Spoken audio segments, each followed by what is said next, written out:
চট্টগ্রামের ফিশারঘাটে খালে পড়ে 2 শিশু নিখোঁজ হয়েছে। উদ্ধার কাজে সাহায্য করছে ফায়ার সার্ভিস। সেখানে আছেন আমাদের সহকর্মী মুজিবুল হক। আমরা সরাসরি যুক্ত হচ্ছি তার সাথে। মুজিব, জানাবেন কখনকার ঘটনা এটি, শিশু দুইটির বয়স কত আর উদ্ধার কাজের তৎপরতা কত দূর? সুরভি, উদ্ধার তৎপরতা অনেকটাই এগিয়ে গেছে। কারণ হচ্ছে যে ফায়ার সার্ভিসের প্রথম যে দল এসেছিল তারা প্রাথমিকভাবে এখানে দেখেছেন যে ঠিক শিশুটি কোন জায়গায় পড়েছে সেটি দেখেছেন। এরপরে ফায়ার সার্ভিসের ডুবুরি দল এসছে, অর্থাৎ ডুবুরি দল দিয়ে এখানে যেহেতু পানি গভীরতা কিছুটা রয়েছে, যেহেতু পানি শিশুগুলো হারিয়ে যাওয়ার সময় বা নিখোঁজ হওয়ার সময় প্রত্যক্ষদর্শীর যে বরাত সেটি হচ্ছে যে পানির স্রোত ছিল, পাশাপাশি জোয়ারও ছিল। জোয়ারের তেরে সেগুলো কি যে চাকতায় খাল, অর্থাৎ এই যে বাচ্চা দুটি পড়েছে চাকতাই খালের যে সামনের দিকে গেছে নাকি কর্ণফুলী নদীর দিকে গেছে সেটি নিয়ে এখনও দ্বিধাদ্বন্দ্ব রয়েছে। তবে ফায়ার সার্ভিসের ডুবুরি দল তারা চেষ্টা চালিয়ে যাচ্ছেন।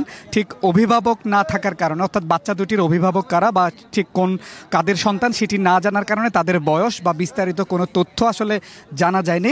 আমরা উদ্ধার তৎপরতার অগ্রগতি নিয়ে একটু কথা বলতে চাই। ফায়ার সার্ভিসের একজন কর্মকর্তা আছেন আমাদের সঙ্গে, একটু জানাবেন আপনাদের উদ্ধার তৎপরতার অগ্রগতি সম্পর্কে এবং আপনারা কি জানতে পেরেছেন প্রাথমিকভাবে? ধন্যবাদ আপনাকে। আমরা 4:15 সংবাদ পেয়েছি যে ফিশারিঘাট এলাকায় সুইচগেট এলাকায় 2টা বাচ্চা নিখোঁজ পানিতে পড়েছে।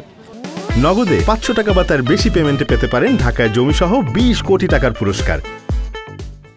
সাথে সাথে আমাদের আগ্রাবাদ থেকে ডুবুরি ইউনিট আমরা অবস্থলে উপস্থিত হয়ে আমাদের উদ্ধার কার্যক্রম পরিচালনা করি।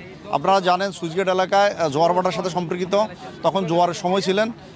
উপস্থিত জনগণ ধারণা করছেন যে জোয়ারের ভিতরে যারা সাক্ষ্য দিচ্ছেন যে জোয়ারের কারণে বাচ্চাগুলো সুইচগেটের ভিতরে ঢুকে যেতে পারে, যেহেতু প্রচণ্ড জোয়ার ছিল তখন। এই ধারণাকে লক্ষ্য রেখে আমাদের ডুবুরি ইউনিট সুইচগেট এলাকায় আশেপাশে আমরা আমাদের উদ্ধার কার্যক্রম পরিচালনা করছি। এখন আমাদের মূল টার্গেট হচ্ছে আমরা সার্চ করে দেখছি পানির নিচে কোথাও ভিকটিম আছে কিনা। যদি আমরা সার্চ করে দেখি, সম্পূর্ণ জায়গায় সার্চ করবো আশেপাশে ভিকটিম পাওয়া যায় কিনা, আমরা সেটা তারপরে আপনাদেরকে আপডেটটা জানাতে পারবো। আপনাকে ধন্যবাদ। আমরা ফায়ার সার্ভিসের কর্মকর্তা আব্দুল্লাহ তার সাথে কথা বলছিলাম। তিনি বলছেন যে তাদের যে উদ্ধার কার্যক্রম সেটি চালিয়ে যাচ্ছেন, অর্থাৎ ঠিক কোথায় পড়েছে, অর্থাৎ কিভাবে সেটি উদ্ধার হবে সেটি নিয়ে আরও পর্যবেক্ষণের দরকার আছে।